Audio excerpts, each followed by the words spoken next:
जब तक मनुष्य अपने अंतःकरण से साक्षात्कार आत्मालाप नहीं करता है, तब तक यह शक्ति सोई हुई रहती है। जब यह जागृत होती है, तो मनुष्य को अपने अंदर एक दैवी बल की अनुभूति होने लगती है।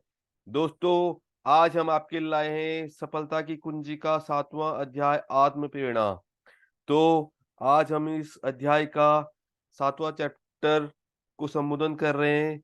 तो अगर आपको ये हमारे अध्याय पसंद आ रहे हैं, क्योंकि हम आपको यहाँ पर पूरी एक बुक का चैप्टर बाय चैप्टर लेके आ रहे हैं, तो प्लीज लाइक करें, शेयर करें, सब्सक्राइब करें, ताकि आने वाले दिनों में मैं आपके लिए और भी बुक की पूरी स्टोरी लेके आ सकूं। क्योंकि हमें पता होता है कि हम बुक को पढ़ने में आलस करते हैं, पर हम उसको सुन सकते हैं। तो जो मुझे भी प्रॉब्लम थी, मैं भी पढ़ने में बहुत आलस करता था, तो इसलिए मैं आप लोगों को समझ सकता हूँ। तो प्लीज़ आप इस पुस्तक को सुनिए, जो मैं आपके लिए बहुत मोटिवेशन वाली और जिससे जीवन में बदलाव आ सकता है, ऐसी बुक लेके आने वाला हूँ। तो चलिए दोस्तों, शुरू करते हैं। मानव के अंदर एक शक्ति होती है जिसे परमात्मा कहते हैं। यह दिव्य शक्ति के समान हमारे अपने अंदर मौजूद रहती है। जब तक मनुष्य अपने अंतःकरण से साक्षात्कार आत्मा लाभ नहीं करता है, यह सोई हुई रहती है। जब यह जागृत होती है, तो मनुष्य को अपने अंदर एक दैवी बल की अनुभूति होने लगती है। उसे अपनी महत्ता का ज्ञान होता है। यही ज्ञान आत्म प्रेरणा है। उदाहरण तो एक समय की बात है। एक शेरनी का बच्चा जंगल में खेल रहा था। उसकी माता सोई हुई थी। जंगल के नए नए पदार्थों ने शेरनी के बच्चे का मन आकर्षित किया, तो वह बाहर आया। उसके मन में आया कि वह संसार के उन सब पदार्थों को देखे जो उसने अब तक न देखे थे। वह काफी दूर जा पहुंचा और रास्ता भूल गया। अपनी माँ को पुकारते-पुकारते वह इधर-उधर दौड़ रहा था कि उसी समय उसके सम्मुख एक भेड़ आ गई।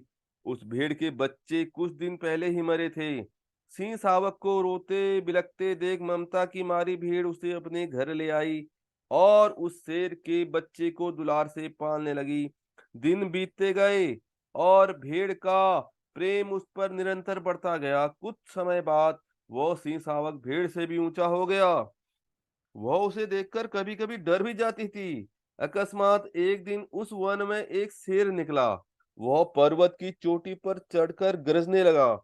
उसकी दहाड़ सुनकर वह भेड़ दहल उठी, परंतु उस सिंह शावक के मन पर उस गर्जन की अलग प्रतिक्रिया हुई।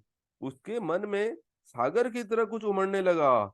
सिंह की दहाड़ से सिंह की दहाड़ से उसकी प्रकृति का एक ऐसा अंग छू गया था जो अब तक अदृश्य था। उसे आभास हुआ कि उसमें ऐसा कुछ ऐसा है जिसका अभी उसे ज्ञान न था। वह भी ऊंचे स्वर में दहाड़ने लगा।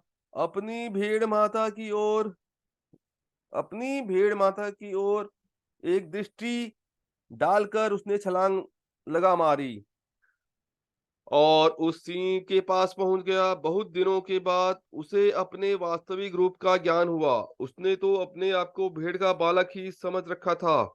उसकी कल्पना में भी यह कभी न आया था कि वह भेड़ की अपेक्षा अधिक बलशाली है। कभी कभी तो वह किसी कुत्ते के गुर्राने पर भी दुबक जाया करता था, और कहा, अब वह अपना वास्तविक स्वरूप जान लेने पर सिंह के सम्मुख डट गया था। जब तक उसे यह भ्रम था कि वह भेड़ का पुत्र है, तब तक तो वह भेड़ जितना ही बल रखता था। फिर ज्यों ही उसे विदित हुआ कि वह कुछ और है, तब उसका बल भी तुरंत बढ़ गया। जब वो अपने को भेड़ समझे हुए बैठा था, उस समय यदि उसने उससे सिंह का सामना करने को कहा जाता, तो वो दहल उठता। पर अपना असली स्वरूप ज्ञात होते ही उसकी शक्ति कई गुना बढ़ गई। शेर की दहाड़ सुनने से पहले उसमें शेर के नहीं, भेड़ के गुण थे। पर आवाज से उसका सिंहत्व जाग उठा। अब वह भेड़ का जीवन कैसे व्यतीत कर सकता था? अब तो वह जंगल का राजा था। इस वातावरण से स्पष्ट हो जाता है कि हर व्यक्ति में उसका सिंहत्व रहता है। जब कभी ऐसा अवसर आता है कि उसके अंतःकरण में कोई आवाज गहरे उतर कर उसके पराक्रम को ललकारती है, तो यह भाव जाग उठता है।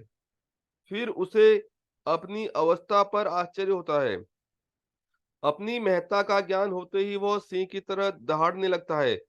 जब मनुष्य को यह विवित हो जाता है कि वह उस दिव्य शक्ति का, जिसे परमात्मा कहते हैं, एक भाग है, उसका उस असीम शक्ति से अविच्छिन्न संबंध है, तो उसे अपने अंदर एक दैवी बल की अनुभूति होने लगती है। उसके लिए कोई भी कार्य ऐसा नहीं रह जाता जो उसके सामर्थ्य से बाहर हो।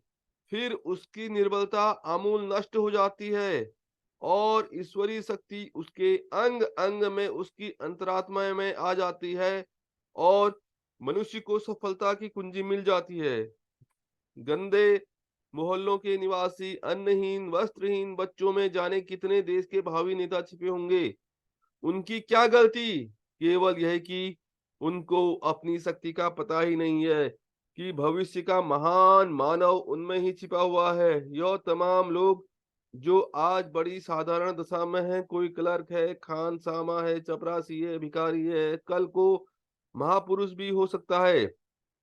इसके लिए केवल इस बात की आवश्यकता है कि वह अपने सिंहत्व को पहचाने। जिस दिन वह अपनी इस शक्ति को पहचान लेगा, उस दिन वह अपना जीवन बदल लेगा। जब मनुष्य को अपनी शक्ति का, अपने पौरुष का, अपने सिंहत्व का ज्ञान हो जाता है, तो वह अपना व्यवहार ही बदल डालता है। तो दोस्तों, इसी के साथ यह अध्याय पूरा होता है, क्योंकि ये बहुत छोटा था। तो दोस्तों, हम समझ सकते हैं, अगर हम अपने अंदर को पहचान लें कि हम क्या कर सकते हैं, हमें हमेशा पॉजिटिव रहना है और ये नहीं समझना है कि हम इस काम को नहीं कर सकते हैं। किसी भी काम को करने से पहले आप ये उसके रिजल्ट के बारे में सोचिए कि आप कर सकते हैं। आप में वो असीम शक्ति है जिससे आप किसी भी कार्य को कर सकते हैं। अगर कोई इंसान उस कार्य को कर रहा है, तो जाहिर सी बात है कि आप भी उसे कर सकते हैं। बस आपको हिम्मत है अपने अंदर जोश को लाने की। तो दोस्तों, ऐसे ही सकारात्मक विचारों के साथ मैं आपके लिए आगे नए नए चैप्टर लाइक के आते रहूंगा। धन्यवाद।